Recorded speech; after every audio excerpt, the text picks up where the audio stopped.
3 से 10,000 रेट, नेता अफसर कस्टमर और होटल में चलता था वीआईपी प्रोस्टिट्यूशन का धंधा।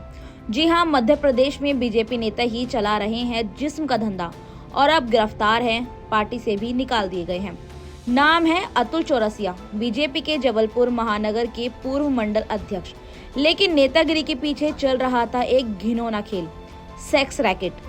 लेकिन इस काम में अतुल अकेले नहीं थे, साथ में था शीतल दुबे, जो खुद को किन्नर बताता है। यही शख्स पूरा रैकेट चलाता था। लड़कियों की डिलीवरी से लेकर ट्रेनिंग तक वीआईपी क्लाइंट्स को डील करना सब कुछ करता था।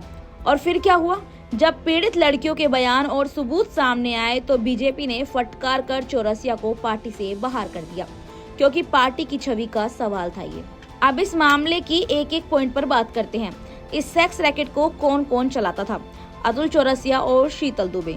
अतुल चौरसिया, जो कि जबलपुर में भाजपा नेता हैं, और लड़कियों की व्यवस्था करना, उनके सौदे की बात करना और क्लाइंट तक सौंपना, सारा काम शीतल दुबे करता था। हालांकि अब भाजपा नेता अतुल को गिरफ्तार कर लिया गया है और उनका साथी शीतल दुबे फरार हो चुका है। पुलिस उसको ढूंढने में लगी है। अब बात करते हैं मामला शुरू कैसे हुआ। असम की एक लड़की को नौकरी का झांसा दिया गया, बुलाया गया जबलपुर और फिर बीजेपी नेता के होटल अतिथि में ठहराया और उसके बाद महिला को जबरन देह व्यापार में धकेल दिया गया। युवती की शिकायत के बाद पुलिस ने होटल पर छापामारी की। इसी की कई परतें खुलती गईं। पीड़ित महिला ने बताया कि 2 साल पहले असम में मनीषा नाम की महिला ने उसे अच्छी नौकरी का झांसा देकर जबलपुर बुलाया था और उसके बाद भाजपा नेता अतुल चौरसिया के होटल अतिथि में उसे ठहराया गया और फिर धीरे धीरे जिस्म फरोशी के धंधे में धकेल दिया गया।